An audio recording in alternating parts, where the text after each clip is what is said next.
I didn't have our thing queued up here. I know it's hold on, everybody.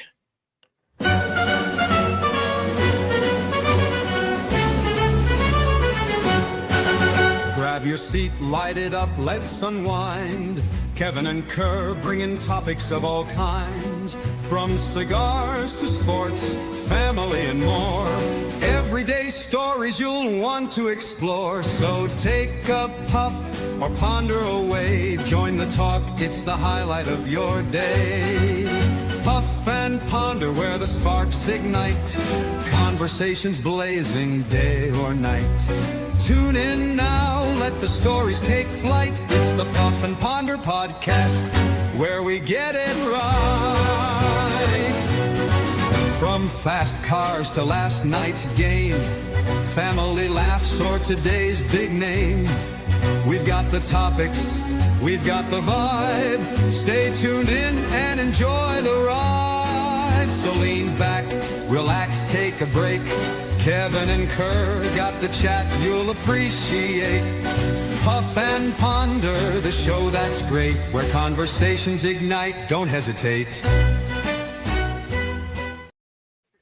What is going on, everybody? Welcome to the Puff and Ponder podcast, where conversations ignite. Welcome on a strange Tuesday night. Yeah, I'm feeling crooked. So, do you? I don't know. Yeah, I feel like Jessica did KMA Talk Radio this past Saturday. Go check it out. It's much better show than this one. But it's things are better with Jessica. But she messed with my chair. She messed with my microphone. Now I'm all like you. I'm discombobulated. I feel like I'm up higher than I should be. I don't know. Great. Now you touch Jessica. You had to listen, Jessica. You invoked her name. Everything is stationary. You move the microphone. You move the chair. Listen, you're talking to someone clinically diagnosed with obsessive compulsive disorder. I know if my chair. The only thing I did do was raise the chair. Yeah, you raised the chair. Now I just put it down. Now I feel like I'm way too low. So I don't know. So yesterday I had a dental visit. I had a temporary crown put in, and then a couple of cavities. And this new dentist, she cannot be 22 years old. Can't be. And I don't know. She's a little rough. I'm telling you. Not gentle. So, not gentle. She did say at one point, she was looking over my chart and everything else. She's like 1977. And I go, yeah. She goes, well, you look good for your age. And I'm like, I didn't know how to accept that. Yeah. You look good for your age. What the hell does that mean?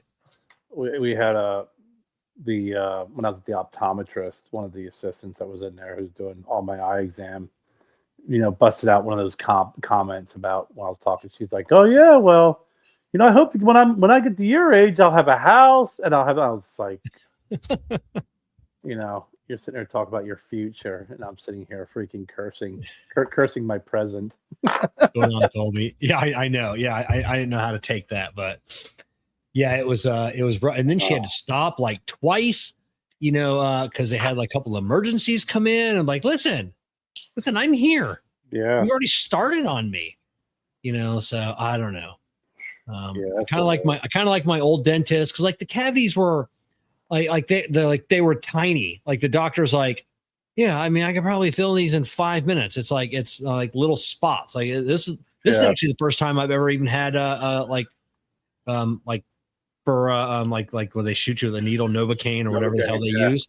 Normally they just like a couple little spots they just drill out. I don't, they don't even numb me up. They're like, these will take a couple minutes. Don't worry about it. So she fucked me all up. So that's why we're back on Tuesday. And you went to North Carolina. Yeah, I went to North Carolina. But yeah, I actually, when I was in college, I during a game I blocked a punt. When I blocked it, his foot came up through and hit me in the mouth and knocked 3 of my bottom teeth out. And so I had to go in and get crowns put in. And they had to do root canals and everything else. It was all fucked up, all jacked up. And I remember, at the end, the Novocaine start wearing off. And they're like, yeah, we can shoot you up. I'm like, just muscle through it. Just get it done. Yeah. And that was the last time I ever said muscle through it, get it done.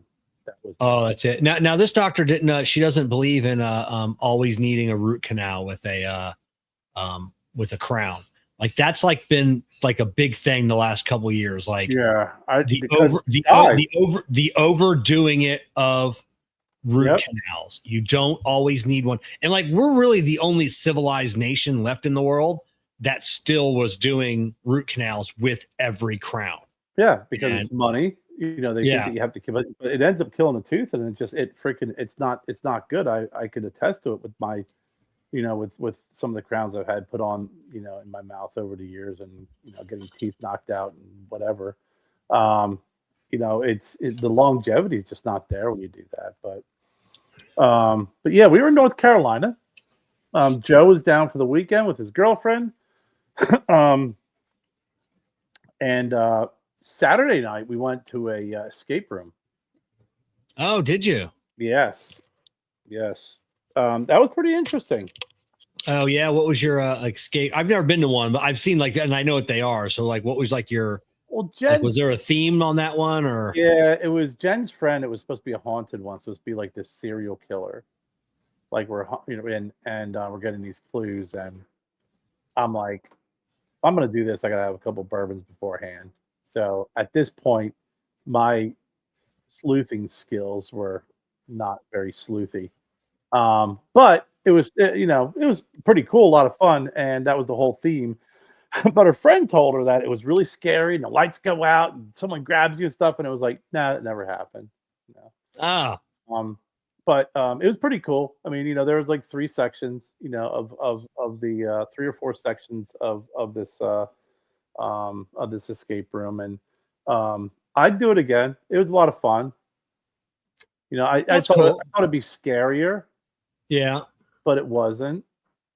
You know, so I'm like, I would have, you know, I'd rather go to, you know, one of these big haunted houses and stuff like that and goof around there. But we did that Saturday, and then Sunday we went up to North Carolina, and kind of we went to Caesar's Head National Park, which is great. Then we went to Brevard, and as you saw, they call it the 3-mile twist or something. I can't remember what it is, but it's just 3 miles of winding road going up the mountain. Yeah. and Joe drove up, and when we got up to Caesar's Head, he parked. I was like, "All right, man, you did a great job. Give me those keys, bro." Yeah.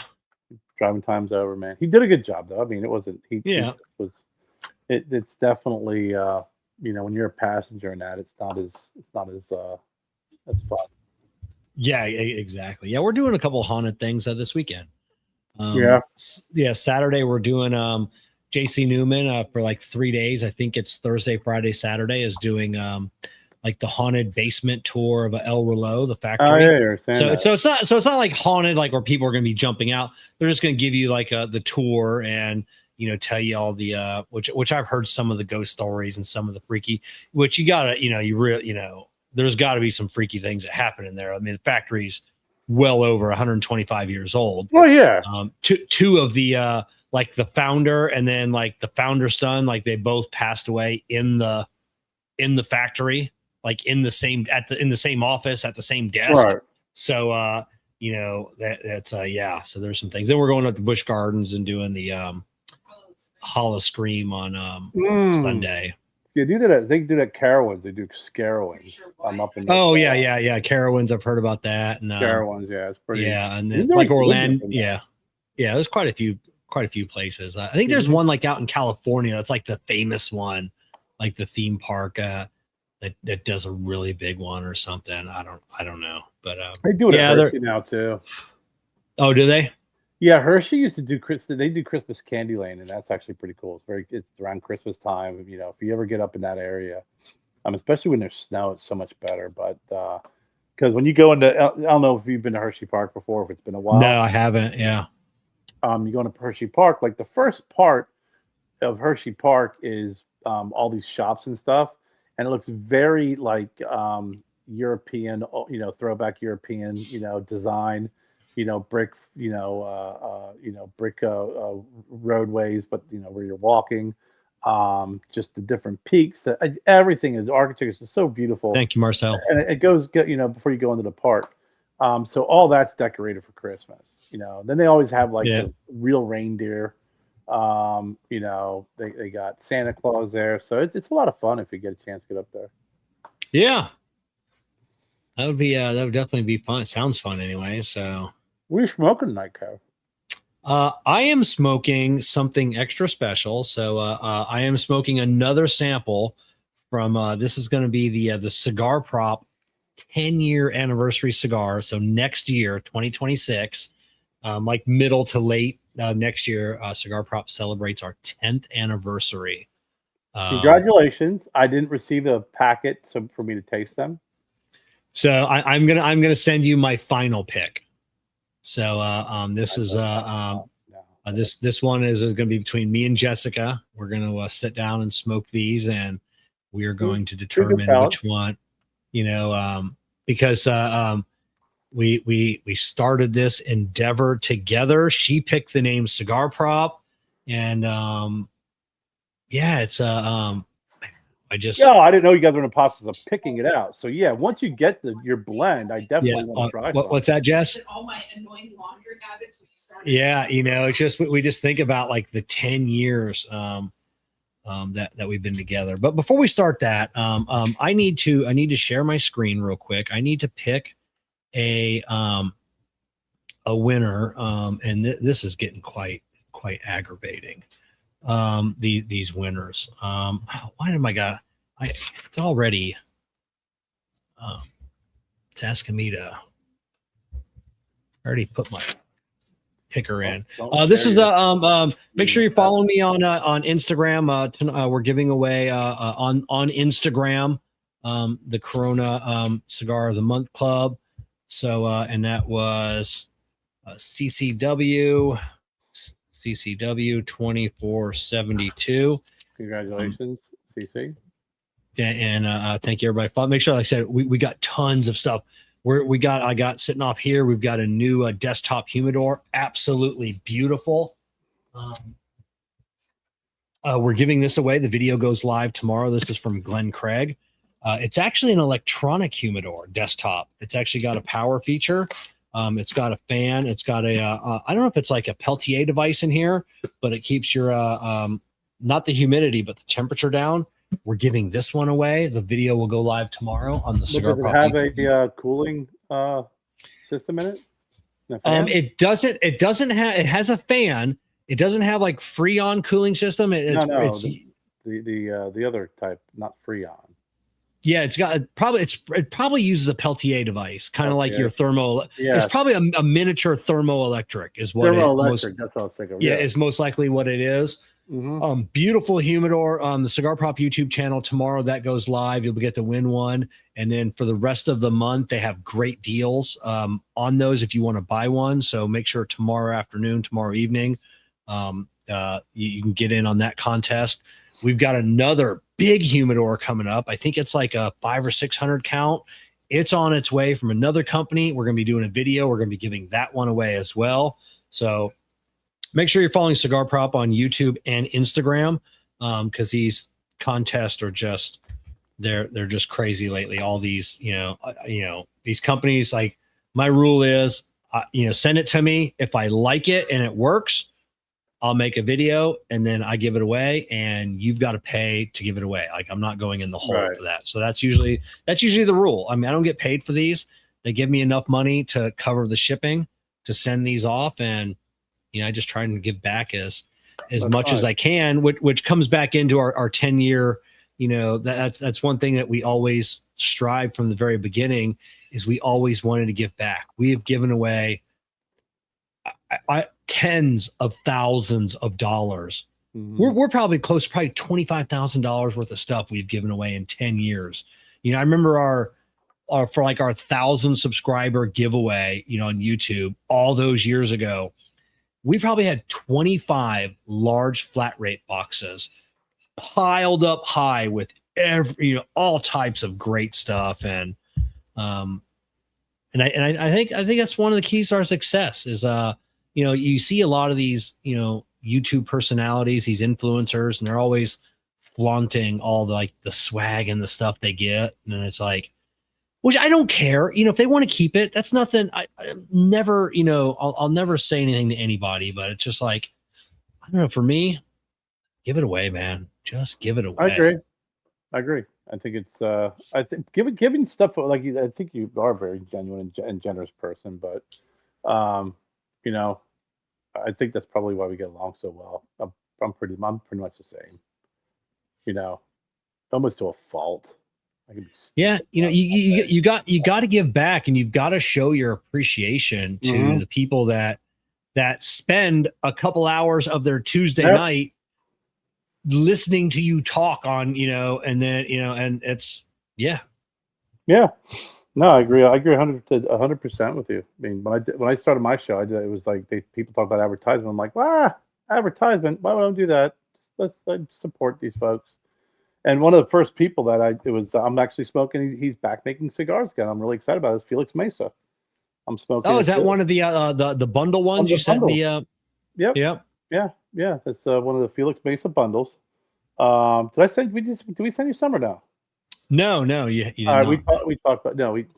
I do have something. I do got to ask you a question about something we did send you. But this is from the Cigar Thief website. And, okay. And I mean, freaking fantastic cigar. It's Felix Mesa is another one of those guys just can't make a bad cigar. And we also had the Wine and Bourbon Barn open up down the street from us, so I'm excited about that. You were telling about us last week. Now you got a shirt. I got a shirt. And that's it. I walked in, I was talking to the guy, super nice, and I'm like, hey, I grabbed some cigars, and I go, he saw you at the Bourbon Barn, and I go, I said, you guys have shirts available for sale? He goes, sir. He goes, yeah. I go, I want to buy one. How much are they? He goes, no. We'll get you one. I'm like, I'll buy one. He's like, no. I'll get you one. So Jennifer stopped by today, and they gave her this one, and they gave me Wine Barn. Oh, right on. It's the Wine and Bourbon Barn. I mean, fucking great people, man. Just great. Just everybody there is awesome. The cigar selection's fantastic. They got a humidor that's freaking bigger and better than a lot of the cigar shops. You know what I'm saying? Yeah. The beer on tap. They got like 20 beers on tap. They got the bourbon side. I mean, they have to gotta work on getting a place to smoke, man. I'm telling you, because there's the same. It's that same shit that happened with Wine Express when Caitlin was there. Yeah. Like, got a great humidor. You got beer on tap. You got your freaking wine. You got this. You got that. You get something. And it's the problem is always you get the beer on tap, and like you can't smoke a cigar while you're enjoying a beer. And the thing is, it's all how freaking these different counties and different areas are. Yeah. Even in the South here, I mean, when Jennifer and I we supported one of the I can't remember what that was, Jen, that we supported down in down the road, Fountain Inn. What was that? It was a biker for 9/11. Yeah, it was a 9/11 thing that this biker group set up. So we put up a tent, and it was a back and forth to sell cigars and donate. It was a back and forth, and we're like, there's going to be no one smoking here. If we're just selling cigars. I have a license. We can do this. And I mean, you would have thought like, we were going to, we were asking to freaking have an orgy and shoot off fireworks, at our tent. Yeah. But yeah, it was, they're opening up right down the street from us. I'm excited about that. And we got, I wonder if he didn't. We already got ours. We got our Wolfpack Cigar Club, and it's the spooky selection. Oh yeah, yeah. It's actually got some really nice cigars in here. It's got the Filthy Gooligan. Yeah, and just slap on a different band on that cigar. Yeah, scary. Matt here smoking an Alec Bradley Black Market, a great cigar. How's my back is doing much better. Thank you for asking. The Skullbreaker. Yeah. It's the Thai circuits, and then there's the E-Trout from Lure. You got the Boneyard from Bone Shaker, and then you have the La Bruya from Casa Carabello. So Oh, Casa Carabello, great guy, a great company over there. And the Surrogates, that one, Jessica likes that cigar. yeah, it's a good Yeah, cigar. Yeah. I haven't had it. We actually just got speaking. Really? Yeah, we just got our Saints and Sinners pack tonight from Tatuaje, Yeah. and we got a really, we got like the Tuxla and the Corojo, like the pumpkin series. And we got a really nice hoodie this year. Did you? Nice. Yeah. Got some spooky cigars to smoke this month. Yeah. So, but yeah, it was a fun weekend, and I took off yesterday. We did all of our running around yesterday as well. But then back to normal today, as always. We don't have our Ryan on tonight, so we could talk a little bit about football. Yep. We got that. Some good. I don't know if I necessarily agree with the top 5, but I agree with the top 1. Well, the 1 and 2 is a no-brainer. Ohio State. What problem do you have the top 5? You got Ohio State 1 and Miami 2, Indiana 3, Texas A&M 4, Ole Miss 5. I thought Ole Miss should be higher. You think? Why? I don't know. Schedule? Or you just? I think you have a hard time with Indiana being up in that top 5. No. I think Indiana deserves to be a number 3. I just thought Ole Miss should have been 4, maybe number 3, but I thought they should have been 1 higher. I'm just, but it's still good. I like Michigan is now unranked. Penn State still unranked. Fire deck coach. So James Franklin, he's gone, and there was a rumor going around that it was a false rumor that Urban Meyer was going over to Penn State, but that was just a fake rumor. Yeah. I was disappointed to see Michigan. Another situation where they could have really gained some traction. Oregon really could have gained some traction too, but they blew it. Georgia Tech. It's good to see Notre Dame drop. You don't see Florida State on here anymore. Sorry, Bones. That's just the way it goes. So yeah, it was another interest. I still think that this is one of those every week. I think it exposes the ridiculous, bloated, preseason ranking. It just does. Oh yeah, and it just it just goes to prove that the AP poll is dumb. There are people on the AP that don't watch football, and how some of these people are still. Because how many more weeks we got? We got 1 or 2 more weeks before the official rankings come out each week. When do the official rankings come out? Midway, right? Something like that, a little over midway. So yeah, so I think we got another couple weeks, and that's all that everybody cares about. Then we don't care about AP poll, coaches poll, none of that shit anymore. It's only each week's the official poll. So we got some time. Yeah. And I looked this up because I was really curious about this, because sometimes you do see this happen, but they're all undefeated teams are they're in the top 25, because in the past you'd see some of these teams that they wouldn't deem good enough in the top 25 that would be undefeated, and they wouldn't make that ranking. But right now, with the way it stands, you have BYU, Georgia Tech, Indiana, Memphis, Miami, Navy. Is Navy in the top 25? It must be. Ohio State, Ole Miss, Texas A&M, Texas Tech, and UNLV. All of them undefeated. Yeah. And I didn't think I saw Navy on the top 25, to be honest with you. I didn't see Navy. I didn't think unless yeah. No, I don't think they are. But yeah, they're 6-0. Yeah, maybe 6-0. They beat VMI and Temple and Air Force. Yeah. Rice. Exactly. And then everybody's bitching about Alabama. Alabama's got the toughest schedule. I think Alabama. I don't know. It's either Alabama or Florida. One of those two do have the toughest schedule in college football. I think Navy will make a case for the rankings if they could beat Notre Dame. They have their last 3 games of the season are ranked teams currently: Notre Dame, South Florida, and Memphis. Okay. That's a tough way to end your season for being Navy, but Yeah, God, I'd love to see them beat Notre Dame. oh, I'd love God. to see that. Oh, that would be so lovely. Yeah, and then Penn State, that quarterback's kicking himself in the ass for not going to the draft.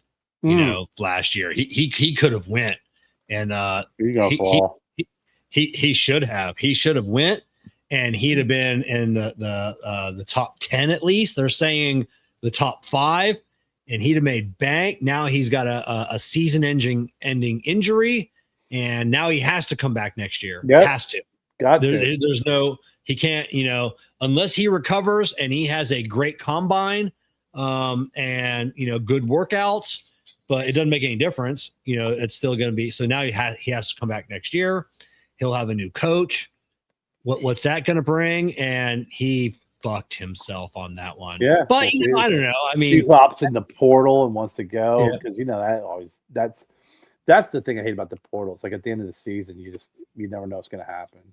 Yeah, especially when they make a coaching decision. I think the portal opens up for the team for like for a short time.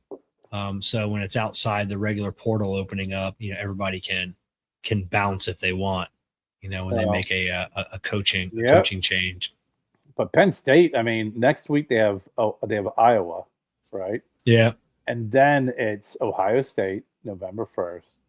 Then it's Indiana, November 8th. And then they got Michigan State, then Nebraska. Then they end the season off with a tough Rutgers. But this could be a real bumpy ride at the end here.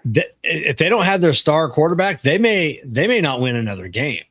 Iowa, like the Hawkeyes, it's hit and miss. They're tough. They play tough. They're tough, and then sometimes they lose the easy games. But Indiana, powerhouse, playing good. Obviously, Ohio State's playing good. Nebraska, it is what it is. Nebraska, it depends on what Nebraska's they're not doing that great this year, but they're ranked 25th. They're in the top 25. I mean, they're looking up at the other 24, but they're in there. Yeah. So I'll give them that. I think your Buckeyes, though. I mean, they got Wisconsin, Ohio State, then Purdue, then UCLA, Rutgers, and then Michigan. And they can't. They're going to choke again to Michigan this year. I think we're going to drop 80 points on Michigan. You think? Are you going to stick with what you did last year and not bet me? Because every time I'm not betting you. Yeah, because I really think I don't know 80, but I think we're going to drop. It's going to be 40 to Michigan's single digits. Is it that moment where that kid who's been picked on for the last 4 years just freaking snaps and beats the shit out of the next person? It is, and what everybody keeps saying, 4 years in a row. Well, we beat Michigan for like 9 years in a row. I think that's like what have you done for me lately? It's only because you last.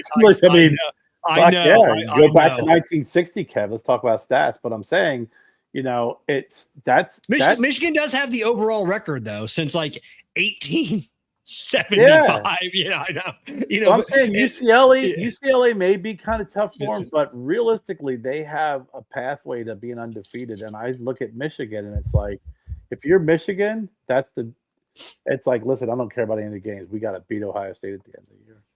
Yeah, it's Michigan can't even.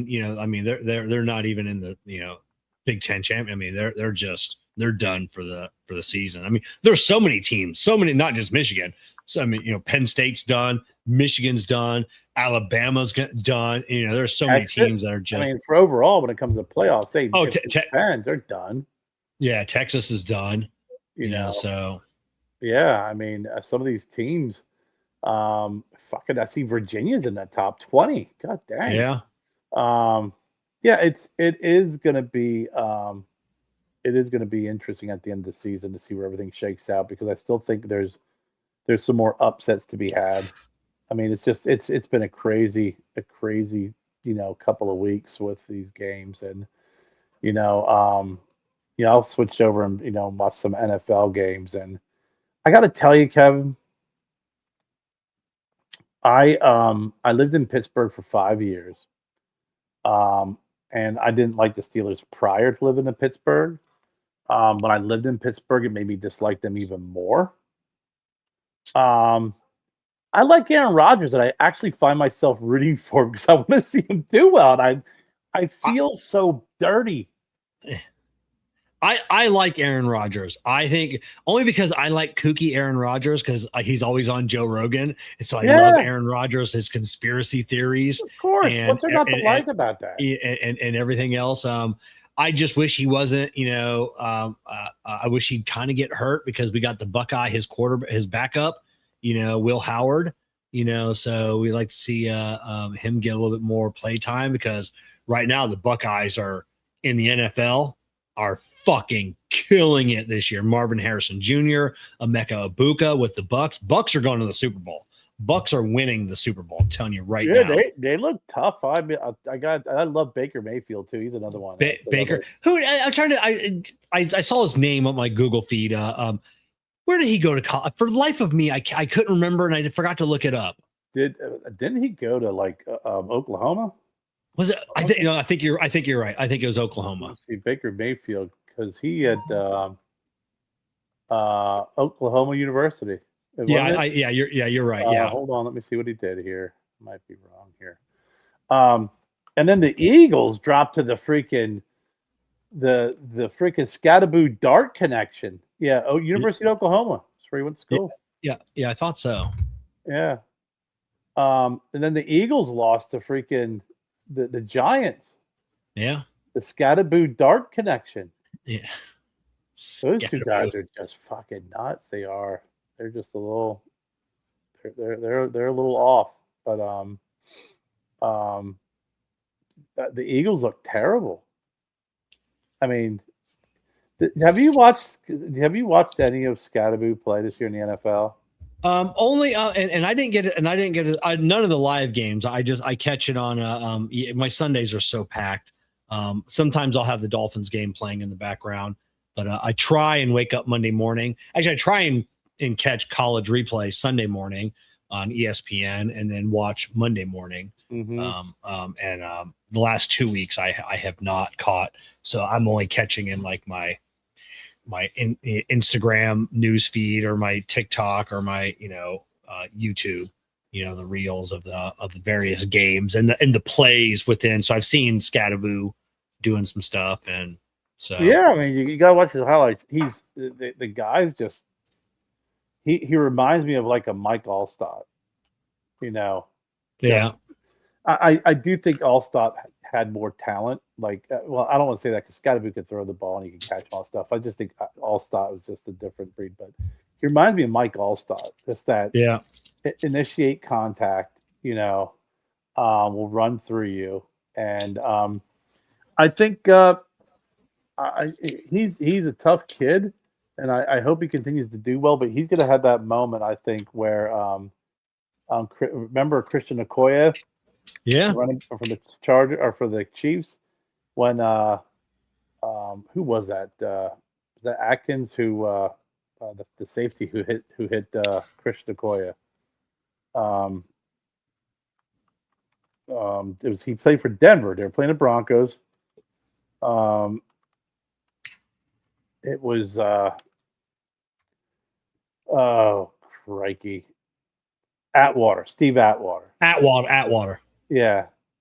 And that's a name I haven't heard in a while. Yeah. Christian Okoye never ran the same ever since that yeah. That brought him down to earth a little bit. Yeah. So you hear, these college players, especially after the first couple weeks or even after training camp, with the NFL teams, like they hit different here. And, well, because you have these kids going against grown ass men, and these are grown men. They're not kids in college, but they are kids. But then they're going up against, you get a kid out of college, and then you put him in, and he's going up against a a Ray Lewis, Yeah. these 30-year-old Ray Lewis, Yeah. and you're a 22, 23-year-old rookie who's, first or second round draft pick. And I mean, we used to hear it, when I played, it was a smaller school, but even Kevin high school kids coming in, and it was like, they come with their all state, jackets, and they'd be like, dude, it's a different, it's you crank it up another level. Doesn't matter if it's Division 3, Division 2, Division 1, it goes up a whole different level and cranks up. You have some kids that are like packing up their stuff with their state championship football, jacket with all the different awards on it, because they never got hit as hard as they did doing a crossing pattern, to the point where they freaking didn't know who they were for about 5 minutes. Yeah. Oh yeah. it's a different kind of game, and it's the same. my sophomore year, we had a guy by the name of Kevin Folks who transferred in to our school. He was all ACC punt returner. Like the year prior, he played at Maryland. He was a safety, and watching him out in the field, it was like watching a man play football with a bunch of kids. Yeah. It was, and he used to, we had Frenchie Fuqua, he's so fast too. His son played for the Steelers. He's Frenchie Fuqua. So he called him Frenchie. He did an out and up, and Kevin acted like he was beat, and they aired the ball out, and it was almost like he was teleported from where he was to arriving right when the ball arrived. He hit Frenchie so fucking hard, and I never seen a man cover that much ground in my life that was not on a vehicle. Yeah. Live, it was pretty impressive. So you get some of these premier, Division 1, pro athletes that they're big, they're strong, and they're fast as can be. It's frightening. Yeah. It is. It's insane. And then when you meet some of these players in person, like when you meet Ray Lewis in your person, you're like, I'm like, God damn, like you're giant. It's like when they're all standing next to each other. I mean, it's, you don't realize how tall Peyton Manning is. It's like, wait, you're like 7 feet tall. It's Some of them are pretty. It's pretty. I stood next to Keith Byers. There's an old Buckeye, right? He's Buckeye. Yeah. They had a basketball game, a fundraising basketball game at my college, and we're getting autographs. My dad's an Eagles fan, so I'm getting all these Eagles when he played for the Eagles. We're getting all these autographs. I met Mike Golick, big dude, just kind of looked like he like an Al Bundy, like a big guy. Didn't look like a football player, just a big dude.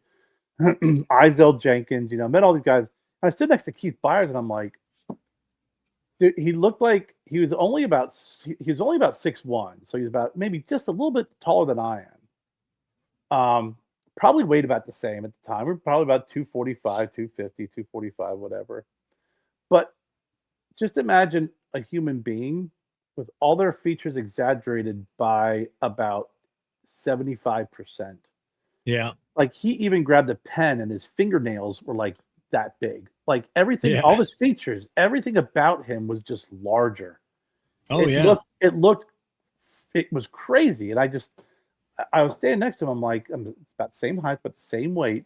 But he looks like a freaking inflated, crazy humanoid version of a man that's 6'2", 240. They're just more dense. Like you look at them and they're like, oh, what are you like? Like, what are you like 350 pounds? It's like, I'm like 225. Like, God, how dense are you? It's just, they're 100%. Just thick. Yeah. Everything. That's the only way I could describe it is every feature, every body feature. Yeah. It was like, if you looked at his pinky fingernail, it was about the size of my thumb fingernail. Yeah. Yeah. Like everything was just so much bigger about him. And it was just like, I could not imagine tackling this man, because in pads, it probably looks he probably looked like a lineman, Oh, yeah. But yeah, it's like you said, you get to meet some of these folks, you don't realize how freaking tall they are, like how dense they are, how big they are. It's pretty impressive, and more importantly is the speed of the game on how fast they are. Yeah, that's the scary part. You got someone that big moving that fast. it's pretty frightening. Oh yeah. You know, hockey players are like that. You ever meet a hockey player in person? It's like I've never met a hockey player. you know, you meet some at you work living near Hershey. You know, you used to go all the time and meet those guys, and it was like, you know, you see them. You know, you've seen hockey. You see how it's played. Yeah. You'll never see a fat hockey player. It's No, they no, have no fat. It's all muscle. Yeah, you know, so I know one former hockey player, and he had played in Canada, and he was like, he'd have been like Division One, I guess. I don't know if hockey has that, you know, like if Division One, you know, if that's Like the same. professional or college? College, yeah. I mean, I think he did play one season in professional, you know, but buddy of mine's husband. But yeah, he was just a thick, wasn't fat, just a thick person. yeah, they're You all know, muscle. just a thick man. And of course he had his kids, you know, at like 1 year old, you know, on the the rink, you know. So of course Canada, everybody plays the hockey. God almighty, you come out of the womb, they forget to put hockey skates on you. I mean, you know, that's why a lot of those guys, like you ever see John LeClaire or some of those guys that were, you know, they were raised on a farm in Canada. So, you know, when they were born, they're ice skating in the winter, and then the summer they're just freaking doing farm work. You know, it's like, oh my God. Dude. Yeah, that was you know, my dad, you know, when he played high school football, and you know, growing up on a farm, and my buddy Brian as well, you know, like you did everything. Like you played baseball when it was baseball season. You know, my dad didn't do hockey, but other kids did hockey or football, then basketball, and then in the middle of winter when it was snowing, like my buddy Brian, you know, they played. He's a pool shark. He can shoot darts. Whatever it is, whatever sport, big or small, like the Midwest guys mastered every sport. Oh yeah. Yeah, it's crazy. I mean, it's unbelievable. But yeah, I'm excited about the I was disappointed we did have the trifecta the other night. The Phillies were playing, the Flyers were playing, and the Eagles were playing all on Thursday. Yeah. And it was the Phillies played. They were playing the Dodgers in the playoffs, and they had to win to keep the game going. You know, keep the series going. And 11th inning, you know, man on third. I think the bases were loaded. The guy hit the ball, broke bat, hit the ball right back to the pitcher, the Phillies, and he panicked. Young guy, he panicked, and catcher's pointing to first. Pitcher throws it to home plate. Guy already gone past him. Dodgers win, move along. Flyers lost to the Flyers lost to Florida, and then the Eagles lost. You know, Thursday Night Football. So yeah, I think I thought someone, maybe my buddy Craig, maybe he sent me. I think the Flyers are playing the Lightning in Tampa Bay coming up. They might be. I know they're right now. They're going through their little Florida tour, I believe, and because you need to come down. You need to come down so we can get JC Newman, so I can get get you in the box again. I will definitely be looking for that because it's a little earlier in the season, so I wasn't sure. I almost forgot that the Flyers that the hockey season was beginning. I mean, I haven't been really last couple of years. It's been the last couple of years for the Flyers, but they got Rick Tocchet as the coach. He's a former player. I always liked Tocchet. But yeah, they just beat the Panthers 5-2. They are gonna be no.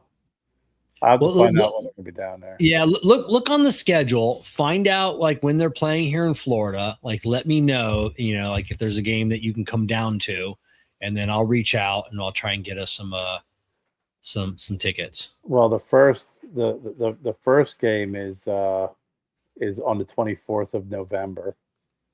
Down there. Yeah, right around Thanksgiving time. I know, and we're supposed to be going up to Pennsylvania. However, I love my family, but if I had tickets to the fucking Flyers Tampa Bay game, Down at the JC Newman, freaking smoke a cigar and watch hockey play. I think. Yeah, I'll tell you, it does not get much better than that. So yeah, so keep an eye on those, and we can might have to pull out one of those. I'm not really sure if I can make it. I think it's a bad time. Got some work going on here. It's kind of crazy. Yeah, I don't even know. I think that's the only time they meet. Oh, really? Yeah, that's a kick in the ass. Yeah, I mean, they play 2 games in January in Philly, which does us no good. Unless they show it on a big screen and you can sit there and smoke cigars and watch on TV, that'd be worth the trip too. But it's I don't know what they do on other games. I mean, if you were in Tampa, and like I said, even if you didn't go into the stadium, outside is like a million square inch TV. They got bars set up, and it's a whole party. Like we're, Craig and I were like walking through. I'm like, you sure we want to go inside? Like, why don't we just hang out here with these other 10,000 people and fucking watch the game out here? And but because it was such a great event. So, but yeah. Yeah, the Flyers just played the Panthers in Florida, and then they played the Hurricanes, and then they played the Panthers again in Philly, and they won. But it looks like it's again, Flyers at Tampa Bay on November 24th, and then the next time they play is up in Philadelphia. Oh, yeah. Lightning, and they play the January 10th and the 12th. Both games are up in Philly. Thanks, RJ. Yeah, my teeth are feeling better. A kick in the balls, but anyway, that's it. So it was we went down to a local pumpkin festival this Sunday with there was 10 of us. All my grandkids were there. I saw pictures. Great pictures, man. And it was a horrible time. Horrible time. Well, whenever you hear that. Yeah. Whenever you get a group of like 10 people trying to do something, it's just it never, and it's all about the kids. Obviously whatever the kids want to do. The little rides and everything else, and which is fine. I love my grandkids, and my granddaughter McKenna, she gets tired. She's 8 now, and she's like, pick me up, grandpa, walk with me. And I'm like, you're like 70 pounds now, 60. So I'm like, but like, so when I don't care how old you are, how bad your back hurts, when your granddaughter wants you to pick her up and carry her, that's just what you do. Fun stuff. So, but it was funny at the end. We just gotten off this shitty hayride. Shitty, man, like the world's worst hayride. I can't even imagine there ever being a worse. It's hot. The day started off nice and cool, but where the sun's beaten down, like there are no animals, because it's like a giant petting zoo, giant farm. Didn't see anything. Horrible hayride.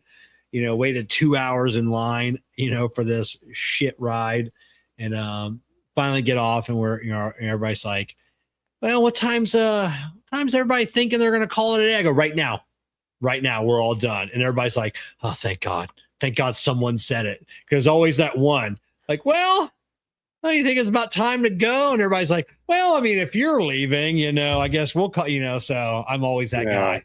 You can always count on Kevin and be like, yeah, we're done here. We're done. I'm completely spent. And of course, Jessica, we got to talk, say goodbye. We got to hug everybody. We got to take pictures. I'm like, no, get the fuck out. Let's go. So my grandson, love him. Jessica saying goodbye to him and talking to him. He's only like 4, and she's like, we never get to see you. And Jessica goes, we just saw you like a month ago for like for his birthday, and he's like, oh, I don't remember that. Like, well, you're like 4, you don't remember anything. So but Jessica's like, yeah, you remember we were at the water park, and she's like trying to explain, and I'm like, I'll tell you what, Matthew, when we get home, I'm gonna go ahead and send you all the pictures that we took when we were there at your birthday. And everybody's looking at me. I'm like, what? I'm tired. I'm hungry. I don't want to converse anymore. I want to go home. That's when you got a bunch of kids too, that's a tough one. We went to Denver Downs, and Denver Downs is a real big outside, like you said, big pumpkin fest, Yeah. music, they have different freaking things going on out there. I mean, they got freaking bales of hay that kids are swinging off of. And Yeah. we used to take the kids there when they were younger. And it was always like, you kind of reached your limit and you're like, all right, enough. Time to get out of here. I've had enough country air. I'm tired of this overpriced food. I'm tired of my $10 lemonade, and which boggled my mind. So this lemonade was like $10 for this, and then you get like a big cup. You get a refill for like $5. So before I leave, Jessica's like, I told Jessica, I'm going to get a refill. This thing was expensive. I'm gonna fill this up for the ride home, and filled the cup up with ice. Filled it up with cold lemonade from this jug, fresh squeezed my ass. It was fucking watered down Crystal Light is what it was. And Jessica and I are both drinking this cup and we're like, how is this hot? How is this lemonade hot? This cup is full of ice. The lemonade, the jug was full of ice. And this cup, we're like, we had this 5-minute discussion on like, what are the physics behind this lemonade we're drinking? How is this hot? How is it like hot cocoa? We're like you can hear the ice. The cup is sweating. It's cold to hold it, but yet the fluid coming through this straw is hot. And I just boggled my mind. Don't know how that happened. Yeah, we had a funnel cake that was pretty good. I didn't get a funnel cake. Those dudes look good. I had a hot dog wrapped in a pretzel dog. It kind of sucked. Yeah, we had that. It was pretty good. And I think Joe and his girlfriend had a corn dog, that looked really good. It didn't look like a normal like frozen corn dog. It was a real deal. Yeah, Amber had a shitty looking corn dog. Yeah, it's but it's it's a good time. I remember years ago. They've since adjusted it, since then. But now, they used to have these big, like 2 bales of hay high, the round ones, right?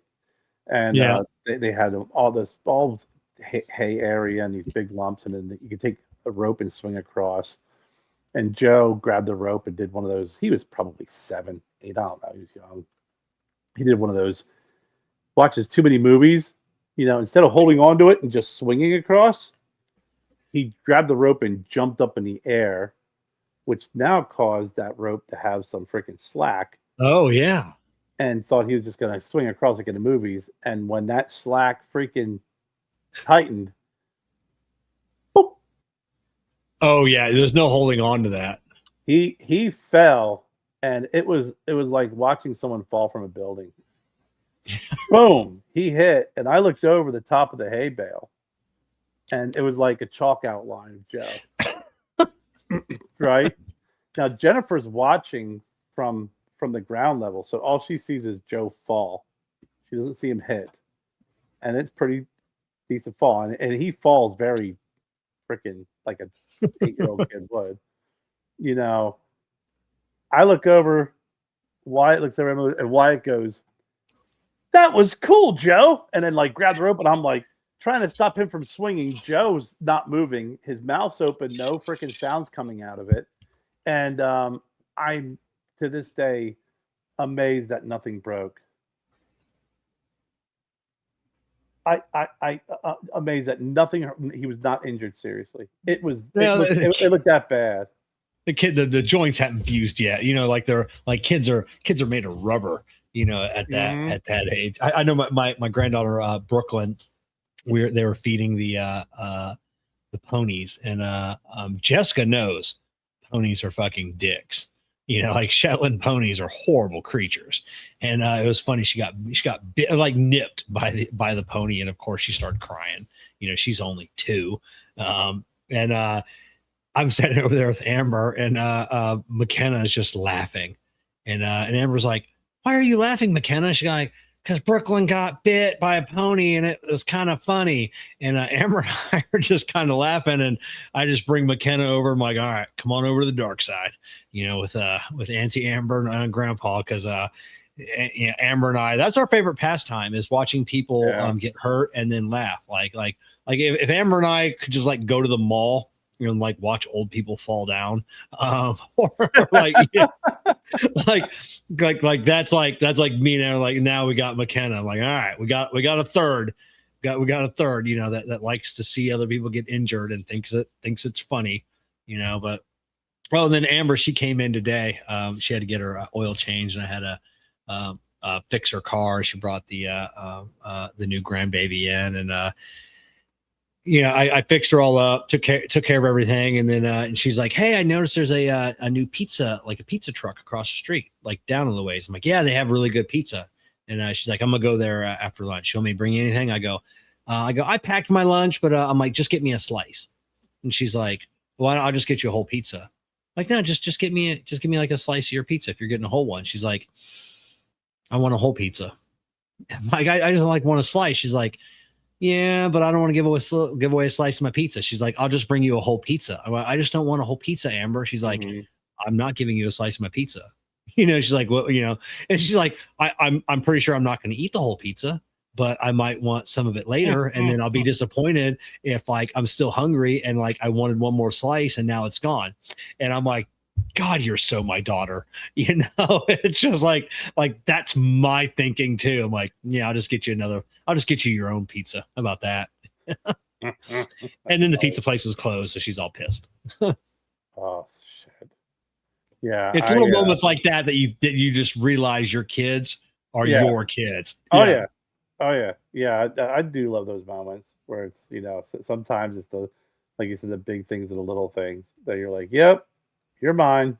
Yeah, that's it. No doubt about that. Don't need a DNA test there. Nope. You are my child. Mm-hmm. Mm-hmm. Yeah. And sometimes, especially like if I see something that, Wyatt does or Joe do, I sometimes keep it to myself, because I'm like, I'm not gonna remind them that they're my child. But he's got a couple. Joe's a little bit older. Wyatt needs a couple more years to appreciate it, because now Wyatt's 17 and he's starting to see things a little bit different now than he did as a 12-year-old or 13-year-old, and when they were a little bit more highly critical of things. And then now he's 17, he's just like talking about how kids are acting. I'm like, and why do you think we raised you the way we did? I said, all the criticism you've given us, and he's just like, yeah, and you can see he's like, yeah, I understand it now. So we were fair. We had fun. And I was like, oh, here we go. RJ, I love it. Very happy about the firing of the Penn State coach. But there are things that I'm sure Joe does because I know. Joe's obviously, not your biological son, but he's your son. Just like Gabby and Wyatt are my kids. I've now known them. I've been in their lives, same with you, longer than I've been out of their lives, so there's no steps, Gabby's my daughter, Wyatt's my son, Joe is your son, so there are probably things that he does. You're just like, oh, that's my son, Gabby, when Jessica always, will say, because Gabby and I are snack people. So we'll spend 10 minutes preparing our evening snack, ice cream, and we got like fruit and we got like toppings and everything else. And Jessica says to watch Gabby and I craft these intricate concoctions that take all of this time. And it should be like, boy, that is your daughter right there. I'm like, yep, that's it. So yeah, I mean, listen, it doesn't have to be genetics. There's, there are some things that, obviously genetics, there's a lot of mannerisms that I see Joe do that is like, that's Jen through and through. Like it's so fucking, it's like a little mini me, across the board. But when I start seeing shit, and I'm like, oh, that's me 100%. It's like same with Wyatt. He's, when you're, he's looks like me, he's built like me, and when he does some of these mannerisms and does some of this shit, I'm like, man, dude, you are just, you're like you said, there's no denying. But Like you said, it's the little things when when we sit down and we interact with shit, whether we're playing games or we're eating or whatever the case may be, or when we're driving, Joe pulls in a parking spot. He's just like, I suck at parking. I'm like, yep. And I taught him because I suck at parking too. Yeah. Good job, Joe. Good job. I know. Like I could parallel park well, right? Yeah. But if you have me pull into a fucking parking spot that has lines at like a parking lot, I won't get it on the first try. 90% of the times I won't. I don't. Yeah, I'm lucky now if I because my new vehicle, like I'll stop in the middle of the parking spot, put it in reverse, and then just put it back in drive. And then my front cameras and my back cameras come on. So now I can see all the lines. I can see everything in front of me, and I am an expert parker now. That's awesome. I do cheat with the back camera for my for my alignment with the lines of the parking spot, on parking lot. But that's the only way I could do it. And before we go far another step further, Kevin, do we want to hear from Fogbox? Yeah, let's hear a word from our partners over at Fogbox. Let's be real. Most travel cigar cases look the same. Black, boring, forgettable.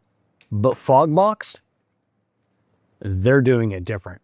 Every Fogbox travel case and lighter features custom hydro dip graphics, from bold patterns to badass designs that pop. These aren't just tools, they're statements. Whether you're at a lounge, a campsite, or on the beach, Fogbox gear stands out while keeping your cigars protected and fresh. Plus, the quality is rock solid. Airtight, rugged, and built to handle wherever you take it. If you're still carrying around the same black plain cigar case everyone else has, it's time for an upgrade. Visit fogbox.com and grab something as unique as your cigar taste. That's fogbox.com. Built to travel, designed to stand out. It reminded me, I never felt closer to Gabby than last week when she was in there, because she's learning how to cook she makes her dinner every night, these intricate Asian meals that she likes. It's usually different versions of ramen. Mm-hmm. And she was making something that wasn't turning out right, and Jessica was trying to help her, but Gabby was getting frustrated. And and at one point, Gabby's like you don't need to yell, and Jessica's like, I'm not yelling at you, I'm just trying to have a conversation. And I'm in the back room and I go, and I just yell, and it was just, and then it was like one thing after another. And it's like all of these things that Jessica says to me constantly. I'm just trying to help, I'm like, I just kept laughing. She's like, shut up in there. And I'm like, hilarious. Yeah, this is my life. Oh, it was great.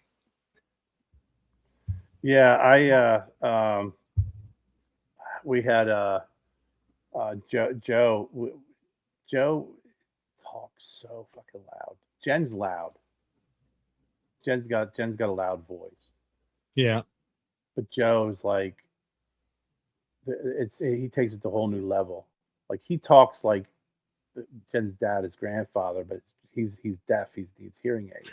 Yeah. So we're standing. We're in a restaurant. We're sitting there talking, eating, and he's sitting there talking. And I just look at him, and he just looks at me, and goes, "What?" And Jen goes, "Joe, like, who are you talking to?" And Jen's like, "I'm loud, but you put me to shame." Yeah, I come home sometimes. Jessica's got to tell me to quiet down, because like for the first hour that I'm home, like I'm still like in the shop, like my hearing has not come down at all. She's like, "Why are you yelling?" And I'm like, "I don't know. I can't hear anything." I'm just my ears are ringing from being in the shop all day. And then it takes about an hour, and I'm like, all right, now my hearing's back to normal. It must be the Jersey thing, because Jessica can get quite loud. Yeah, my dad was like that, because he worked, he was a mechanic for, a good part of his career. Then he worked, on the Lion Gang. Then he worked at 3 Mile Island. It was always, that was before, where I think towards the end of his career, when they started like giving out earplugs. Yeah. So like you'd walk into a room and the freaking, the TV's on like 10, Yeah, I noticed when I was out with my knee injury, I didn't realize how quiet the TV, because I said it usually goes from like 1 to 100, and I always watch it at 50, a nice even split in the middle. And I remember, well, like when I was down like in my knee injury, like it was down in like the 30s, and then and I could hear it, and then like my first or second, third day back at work or whatever, turn the TV on. I'm like, something wrong with the TV? I can't hear it. I was like, oh, hey, Yeah. I gotta turn that fucking volume back up. Yeah. It's I gotta keep. Jen keeps this. She's another one too. She keeps it nice and freaking high. I think there's something wrong with her hearing. I do. I need to get. It must be a genetic thing. Yeah, I need to get some earplugs from work. There's a company that makes like OSHA approved ones. That they're not like Bluetooth. You just keep them in. They're like shooting, where like any loud noises, it blocks it out. But if you're having a conversation, you can still talk. Which reminds me, I forgot to bring. I have my new ones. Have you tried the new open ear earbuds? Actually, really good. I bought a new set. Yeah, they don't go in your ear canal. They actually just like go into like the top part of your ear, so you can actually hear everything that's going around you. They work crazy good. So they're not shooting. What's it called again? They're open ear earbuds. So a lot of companies, because there's a lot of doctors, like I think it was what do you call them, like audiologists or something. They're saying, like I said, people are really having a lot of ear infections that they're seeing, and it's all stemming from earbuds, being in people's ear canals 24/7. I've got friends that never take their fucking earbuds out; they're always in. And interesting. Yeah, I don't wear. I mean, I had the Beats ones, and I don't wear them all the time though. I don't. Yeah. I don't know what it is. It's I use Jen's now because I always end up like I've admit to it. My first Beats I got, they washed them and they're done. The second I think I left in the moving truck when I returned it, I have one, and that's about it. And then I'll use Jen's ear pods, and I'll use them occasionally. But like you said, I know a lot of folks at work will use when they do Teams, they'll put in their earbuds and their ear pods, and I use a headset. Yeah. I use a headset, like, I bought it for $5, and it's fucking awesome. It works great. I bought these. I paid $5 for them. It's at bin time, $5 each. Yeah. And I did that, I don't know, probably like 6 years ago. And I use those. I never did like having those things shoved in my ears. I've never been a big fan of it. I didn't. The longest I ever, when we were doing my head tattoo, the first round, I had the earbuds in for like 6 hours, and my ears hurt for like 3 days.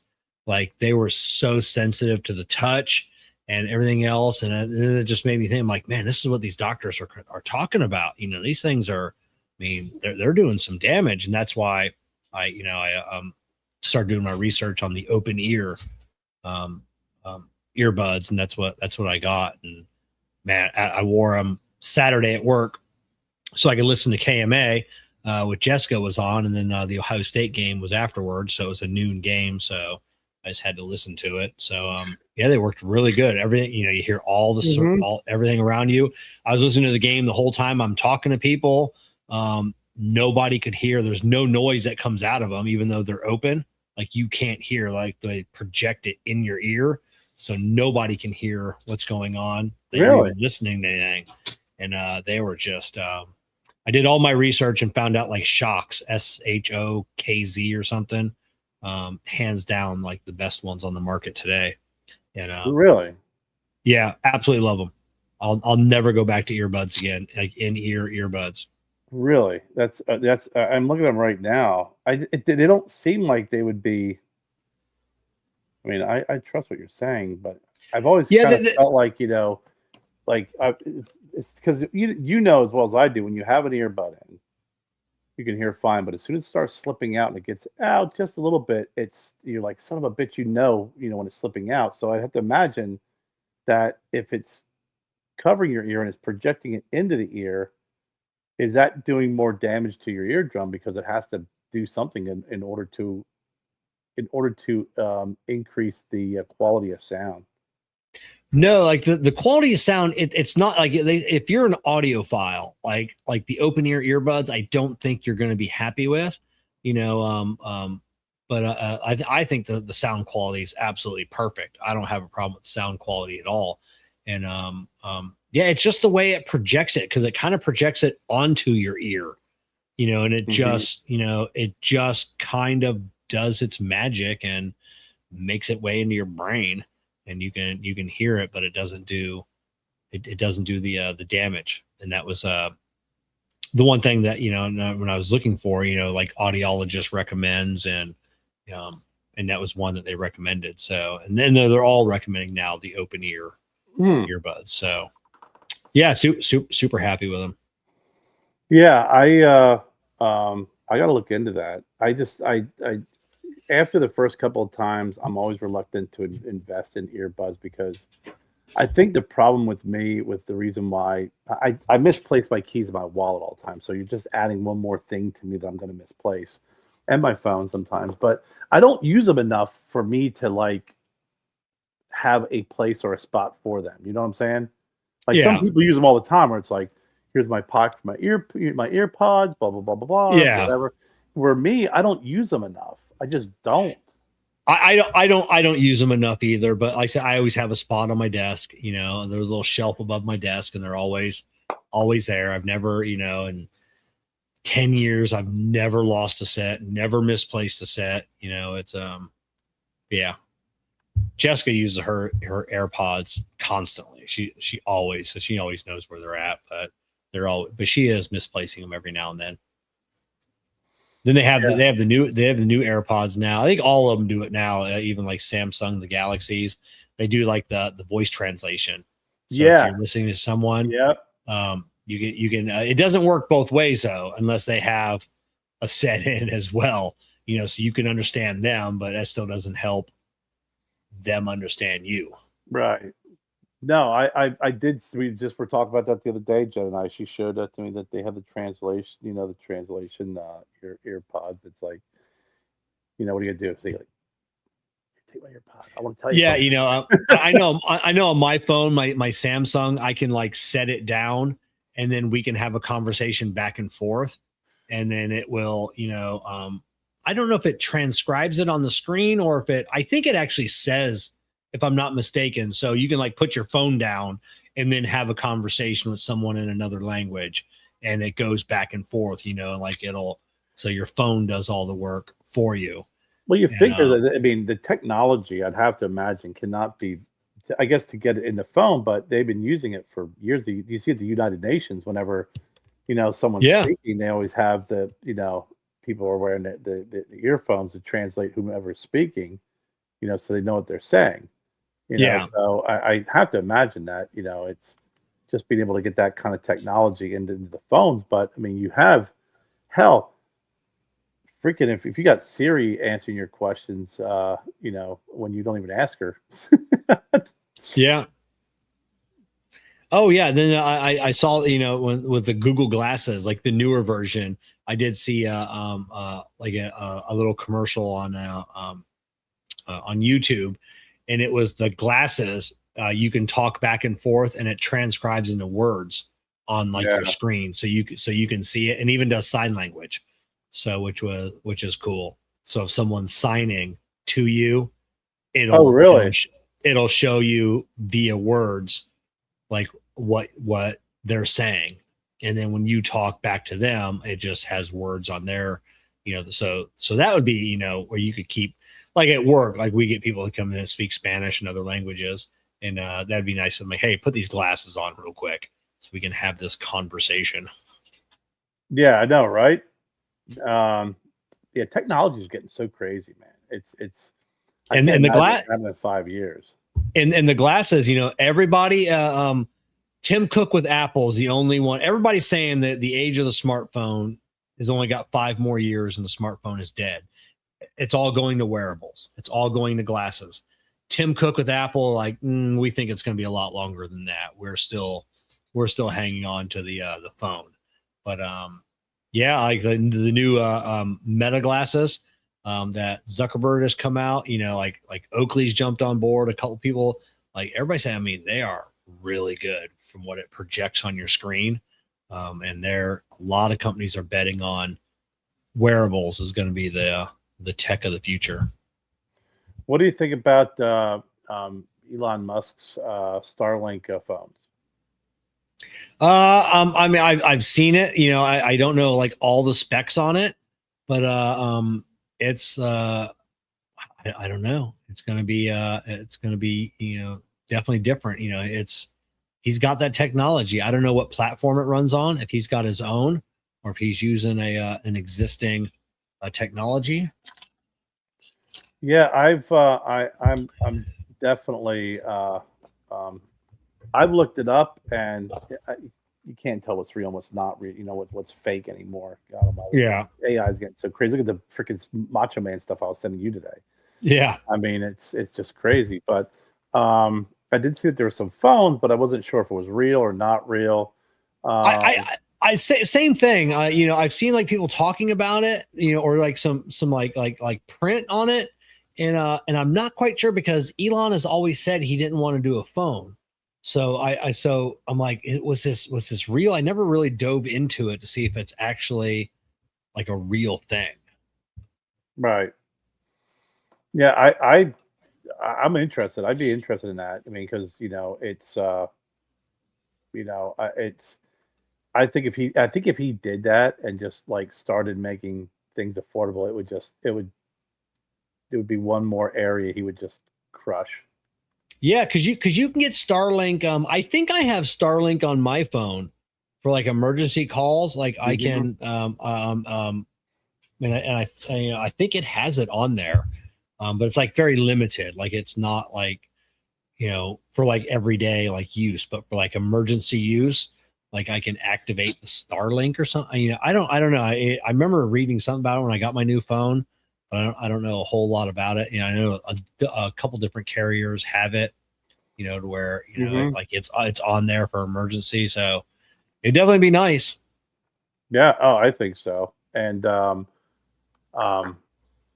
mean, I think that, you know, I think if he comes out with phones and it's one of those things where he can make it affordable, plus you get the and it make the phones affordable and even a service affordable, I'd love to see that. Yeah, because there's a couple companies doing that. Anduril, you know, I don't know if you've looked into Anduril, and that guy that owns that company, you know, you're talking about a wacky guy.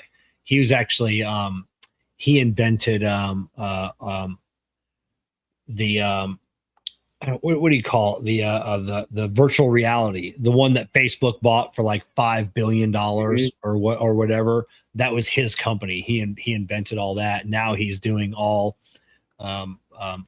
he's a military contractor now building rockets and a whole bunch of shit, you know, drones and planes for the military. But the one thing that he said, he never wanted to get into the private sector.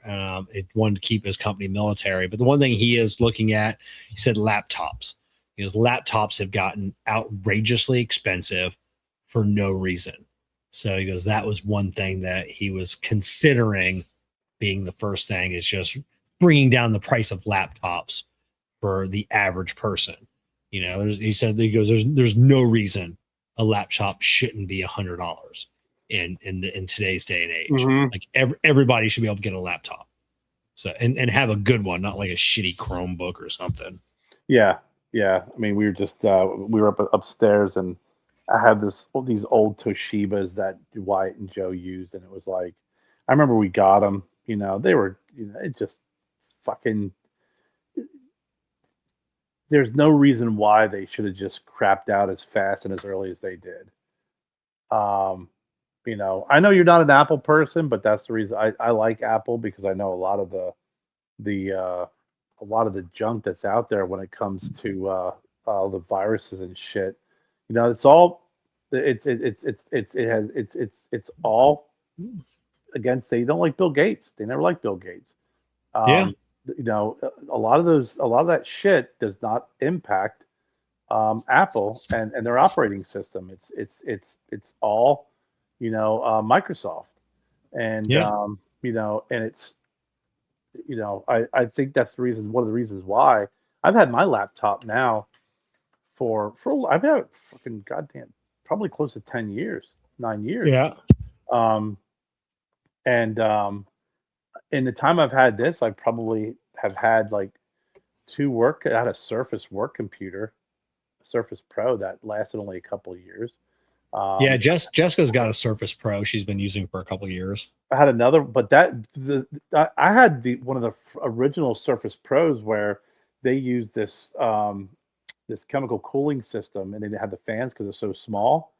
Yeah. And I used it so much that it freaking would that area that part ceased to function. It broke.